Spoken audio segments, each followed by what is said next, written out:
siswa menyusun cerpen secara kreatif dan runtut berdasarkan gambar-gambar acak yang mereka pilih. Melalui kegiatan ini, siswa diajak mengembangkan imajinasi, berpikir kritis, dan mengolah berbagai unsur cerita seperti tokoh, tempat, aktivitas menjadi satu kesatuan cerita yang berkesinambungan. Selain itu, media ini juga mendorong keterampilan bekerja sama dalam kelompok dan meningkatkan kemampuan komunikasi serta menulis. Kelebihan dari media pembelajaran Pink Storyfoam adalah menarik karena media ini menggabungkan unsur bermain dan belajar, sehingga membuat peserta didik lebih antusias. Gambar-gambar konkret membantu pemahaman dan memicu ide cerita. Pemilihan gambar secara acak melatih spontanitas dan fleksibilitas berpikir. Kegiatan kelompok juga memperkuat kerjasama dan diskusi. Selain itu, media ini mudah disesuaikan dengan tema pembelajaran dan tidak memerlukan alat yang rumit. Di sini saya akan memperkenalkan media pembelajaran dari kelompok kami, yakni Pink Storyfoam. Kenapa kami memilih nama Pink Storyfoam? Pin diambil dari cara permainan tersebut, yakni dengan menancapkan pin ke media pembelajaran. Story, yakni tugas yang akan diberikan kepada kelompok-kelompok atau peserta yang ikut bermain. Dan foam adalah media yang kami pilih, yakni styrofoam. Saya akan menjelaskan isi dari media pembelajaran kami. Pada halaman pertama terdapat gambar random yang berisi tentang profesi-profesi, ada nelayan, dokter, petani, dan masih banyak lagi. Pada halaman kedua berisi rumah, pantai, sekolah. Pada halaman ini berisi tentang latar tempat, dan di halaman selanjutnya berisi tentang objek-objek. Di sini ada sepeda, ada uang, kucing, dan masih banyak lagi. Pada halaman terakhir berisi latar suasana. Di sini ada kebingungan, ada khawatir, gembira, marah, dan masih banyak lagi.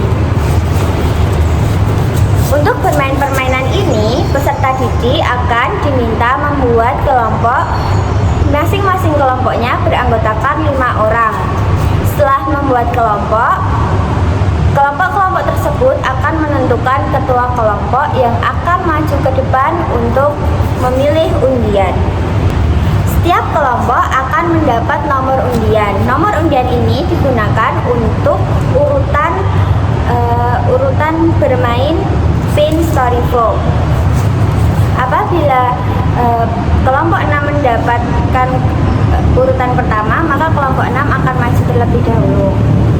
Masing-masing kelompok yang sudah mendapat giliran akan diberi 4 buah pin. Kelompok-kelompok tersebut akan memilih secara acak gambar-gambar yang ada di media pembelajaran ini. Setiap kelompok akan mendapatkan 4 gambar yang akan dipergunakan sebagai bahan untuk membuat cerpen. Keempat gambar tersebut, masing-masing kelompok harus mengembangkannya dan dibuat menjadi cerita pendek, juga harus memperhatikan struktur-strukturnya. Harus terstruktur dan dibuat dengan benar. Kemudian, setelah membuat cerpen, kelompok akan dipilih secara random oleh guru untuk mempresentasikan atau membacakan cerpen ke depan kelas. Apabila ada kelompok yang sedang presentasi, maka kelompok lain akan diberi tugas untuk menilai kekurangan dan kelebihan dari cerpen yang dipresentasikan.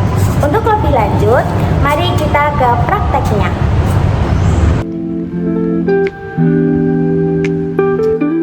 Seperti yang sudah dijelaskan sebelumnya, pada tahap pertama untuk memulai permainan ini, siswa diminta membuat kelompok yang terdiri dari 5 anggota kelompok dan kemudian memilih 1 ketua kelompok yang akan maju ke depan untuk bermain. Setelah memilih ketua kelompok, selanjutnya ketua kelompok diminta untuk maju ke depan kelas untuk mengambil nomor undian, giliran untuk bermain pin styrofoam. Tahap selanjutnya, setelah memilih nomor undian, ketua kelompok akan mendapat 4 buah pin yang akan digunakan untuk bermain pin styrofoam. Saat bermain, masing-masing dari kelompok akan mendapat 4 gambar berupa profesi, latar tempat, objek, dan latar suasana. Jika sudah mendapat 4 gambar tersebut, kelompok akan diminta untuk berdiskusi dan mengembangkan 4 gambar tersebut menjadi sebuah cerpen. Akan tetapi, ada satu peraturan, yakni kelompok lain tidak boleh tahu gambar apa saja yang didapat oleh kelompok lainnya.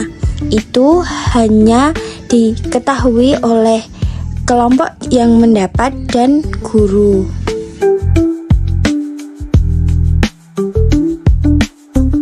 Tahap selanjutnya, setelah berdiskusi dan membuat cerpen, kelompok-kelompok tersebut akan dipilih secara random oleh guru untuk mempresentasikan cerpen di depan kelas. Kelompok yang mendapat giliran untuk berpresentasi harus membacakan cerpen di depan kelas dengan lantang. Sedangkan kelompok yang lain ditugaskan untuk menilai kekurangan, kelebihan dari cerpen yang dipresentasikan tersebut.